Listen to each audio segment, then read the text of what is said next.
ইলিশ মাছের সর্ষে বাটা কম বেশি আমরা সকলেই এটা পছন্দ করি, আর সবাই খুব ভালোই ইলিশ মাছের সর্ষে বাটা বানাতে পারে। আমি যেভাবে বানাই সেটা তোমাদের সাথে শেয়ার করছি। আমি 3 পিস ইলিশ মাছ নিয়েছি। এই ইলিশ মাছটা ভালো করে ধুয়ে নিয়েছি। ধুয়ে এর মধ্যে সামান্য নুন আর সামান্য হলুদ গুঁড়ো ইউজ করেছি। মাছটাকে ভালো করে নুন হলুদটা মিশিয়ে নিতে হবে, যাতে মাছটা যখন ফ্রাই হবে সেই ফ্রাই হওয়ার সময় মাছের মধ্যে নুন আর হলুদের পরিমাণটা ঠিকঠাক ঢোকে। এইভাবে আমরা এদিক ওদিক ভালোভাবে মাছে নুন হলুদ মিশিয়ে নিয়েছি। মিশিয়ে নেওয়ার পর আমি সর্ষে বাটা যে করব তার পেস্টটা আগেই তৈরি করে নেব। এর মধ্যে আমি দিয়েছি পোস্ত, কালো সর্ষে, এখানে তোমরা হলুদ সর্ষে ইউজ করতে পারো, আবার 2 ধরনের সর্ষে একসাথে ইউজ করতে পারো, আর কাঁচা লঙ্কা দিয়ে দিলাম। এর মধ্যে এই কাঁচা লঙ্কাটাও তোমাদের ঝালের পরিমাণ অনুযায়ী ইউজ করবে। সামান্য জল দিয়ে এটা আমি পেস্ট করে নেব। এই পেস্টটা আমি যে কোনো ধরনের মাছের ঝালে ইউজ করি, সর্ষে বাটা যদি করি সেম পেস্ট ইউজ করি। তোমরা কী ধরনের পেস্ট ইউজ করো আমাকে প্লিজ জানিও। এবার এই পেস্টটার মধ্যে আমি সামান্য জল দিয়ে এটাকে ভালো করে মিক্সড করে নেব। ভালো করে মিক্সড হয়ে যাবার পরে এর মধ্যে আমরা দিয়ে দেব নুন স্বাদ মতো। এই নুনটা আমি পরে একেবারেই দিচ্ছি, পরে আমি আর দেবো না। গুঁড়ো লঙ্কা তোমাদের ঝালের পরিমাণ অনুযায়ী দেবে, আর তাতে দেবে সামান্য হলুদ গুঁড়ো। আর এখানে আমি ইউজ করেছি সামান্য চিনি। চিনিটা ইউজ করার কারণ হলো সর্ষের আন্দাজটা আমরা অনেকেই বুঝতে পারি না। মাছ কম থাকলে সর্ষে বাটা দেখবে অনেক সময় তেতো হয়ে যায়।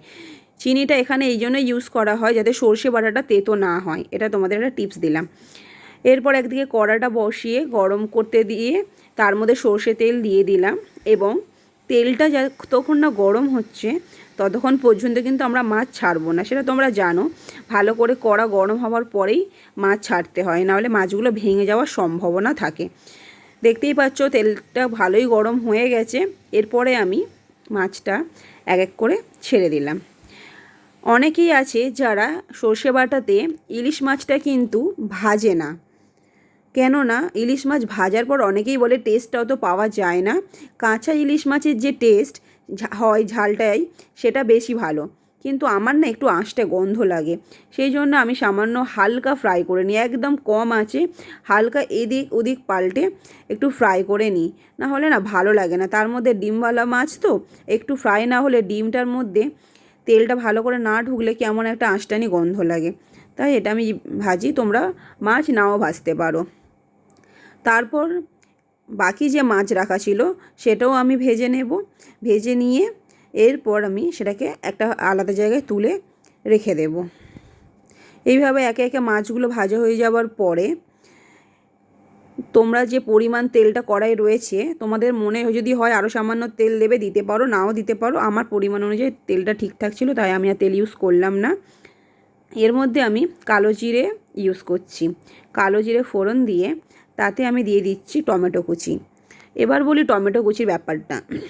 অনেকে তোমরা টমেটো কুচি ইউজ নাই করতে পারো, বা অনেকে হয়তো করোও না, কিন্তু আমি এটা ইউজ করি কেন আমার ভালো লাগে টমেটো কুচিটা দিতে যে কোনো মাছের ঝালে। আমি আগেই বলেছি সেম প্রসেস, সে ইলিশ মাছ হোক, রুই মাছ হোক, আর যে কোনো নদীর মাছ হোক, নোনা মাছ হোক, যাই হোক না কেন আমি এই প্রসেসেই করি। আমি টমেটো কুচিটা ইউজ করি, আমার ভালো লাগে। তোমরা এটা স্কিপ করতে পারো, নাও করতে পারো, দিতেও পারো, ভালোই লাগবে। তারপরে ওই পেস্টটা আমি দিয়ে দিলাম যেটা আমি করে রেখে দিয়েছিলাম, সেই পেস্টটাকে দিয়ে দিলাম। আর তোমাদের যদি মনে হয় যে একটু সামান্য জল দিয়ে গ্রেভিটা একটু বাড়াই কি একটু পাতলা করি, তা দিতে পারো। যেহেতু আমি ইলিশ মাছটা হালকা ফ্রাই করেছি এখানে, তাই আমি একটু সামান্য জল ইউজ করলাম যাতে ভালোভাবে ফুটে ইলিশ মাছের মধ্যে সর্ষে বাটাটা ঢোকে। তো ইলিশ এইভাবে ফোটার জন্য ওয়েট করছি। ভালো করে সর্ষে বাটাটা ফুটে গেলে তারপরে আমরা ভেজে রাখা ইলিশ মাছটা এক এক করে দিয়ে দেব, এবং উল্টে পাল্টে মাছটাকে ভালো করে ফোটাবো। কেননা আমি আগেই বললাম ইলিশ মাছটা হালকা ফ্রাই হয়েছে। অনেকে যারা কাঁচা ইউজ করবে তারা খুব ভালোভাবে মাছটাকে ফোটাবে, 5 মিনিট টাইম ধরে ফোটাবে। আর একটু লঙ্কা চিড়ে দিয়ে দেবে, গার্নিশ হবে। আর তোমাদের কাঁচা লঙ্কার একটা টেস্টও তোমরা তো জানোই, খুব ভালো একটা টেস্টও পাওয়া যায়, একটা গন্ধ পাওয়া যায়। সেই জন্য তোমার কাঁচা লঙ্কা কয়েকটা চিড়ে দিয়ে দিতে পারো।